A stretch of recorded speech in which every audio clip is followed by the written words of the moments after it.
Khamzat Chimaev. Tahun 2026 bahkan belum dimulai sepenuhnya, tapi aura tak terkalahkan sudah melekat kuat di sekelilingnya. Bukan fans garis keras yang ngomong doang, tapi sesama petarung UFC. Dua nama besar, Paddy Pimblett dan Tom Aspinall, kompak satu suara. Kekalahan seolah bukan bagian dari kamus Khamzat di tahun 2026.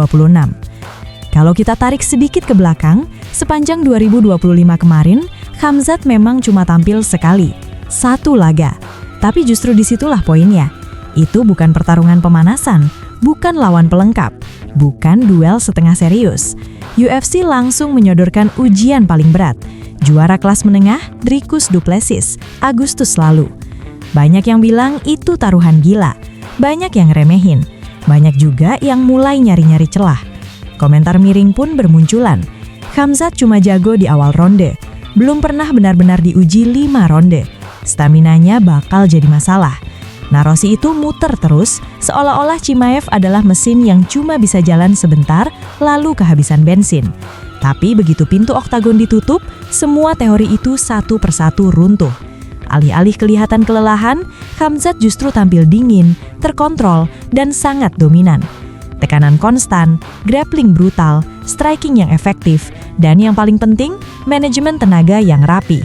5 ronde, bukan masalah. Lawannya juara aktif, tetap disikat. Dari situ, obrolan langsung berubah arah.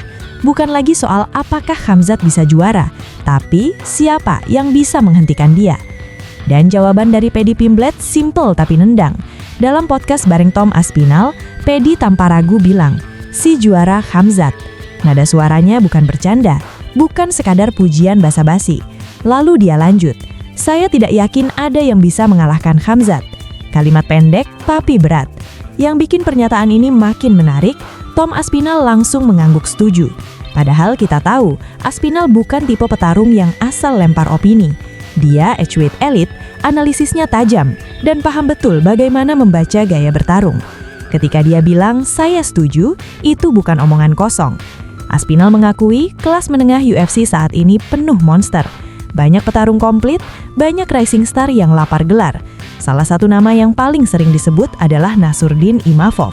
Secara skill, Imavov solid, striking rapi, movement bagus, IQ bertarung tinggi. Di atas kertas, dia ancaman nyata untuk siapapun. Tapi tetap saja, menurut Aspinall itu belum cukup untuk menjatuhkan Khamzat. Saya juga tidak merasa ada orang yang bisa mengalahkan dia, kata Tom. Lalu dia menyebut Imavov secara spesifik, seolah ingin jujur dan fair. Namun ujungnya tetap sama, keyakinan bahwa Chimaev akan keluar sebagai pemenang. Kenapa dua petarung ini bisa sepakat? Jawabannya ada di satu kata, level. Pimblett menutup diskusi mereka dengan analisis yang cukup dalam. Dia menyebut beberapa nama lain di kelas menengah, Imavov, Anthony Hernandez, Caio Borralho.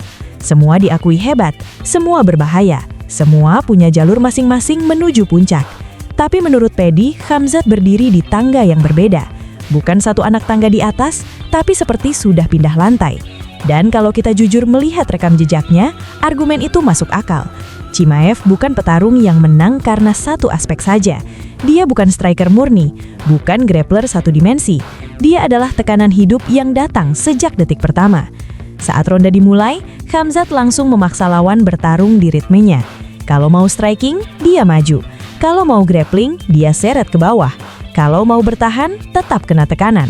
Dan yang bikin lawan frustasi, Chimaev jarang memberi waktu bernafas. Banyak petarung hebat di kelas menelah, tapi kebanyakan masih bisa dibaca. Ada yang kuat di jarak jauh, tapi rapuh saat ditekan. Ada yang jago gulat, tapi kikuk saat berdiri. Khamzat, dia bisa memindahkan pertarungan kemanapun dia mau. Itulah yang bikin orang-orang di dalam industri MMA sendiri mulai yakin 2026 bisa jadi tahunnya Chimaev tanpa noda. Sampai Januari ini, memang belum ada jadwal resmi untuk duel berikutnya. UFC masih diam, fans menunggu, spekulasi liar di mana-mana. Tapi satu hal yang cukup jelas, kemungkinan besar Khamzat baru akan kembali ke oktagon setelah Ramadan, yang jatuh di Februari. Itu berarti dia punya waktu persiapan yang matang. Dan kita tahu, versi Khamzat yang siap adalah mimpi buruk bagi siapapun. Yang menarik, hype kali ini terasa berbeda. Bukan hype karena trash talk, bukan karena viral di media sosial, tapi karena konsensus. Ketika sesama petarung elit mulai bilang saya tidak melihat ada yang bisa mengalahkan dia, itu tanda bahaya untuk divisi. Tentu saja MMA selalu penuh kejutan. Satu pukulan bisa mengubah segalanya. Satu kesalahan bisa berujung KO atau submission. Tapi kalau bicara probabilitas, momentum, dan kondisi mental, Khamzat Chimaev masuk 2026 dengan paket lengkap. Kepercayaan diri, bukti nyata, dan rasa hormat dari lawan-lawan yang tahu betul betapa sulitnya bertarung di level tertinggi.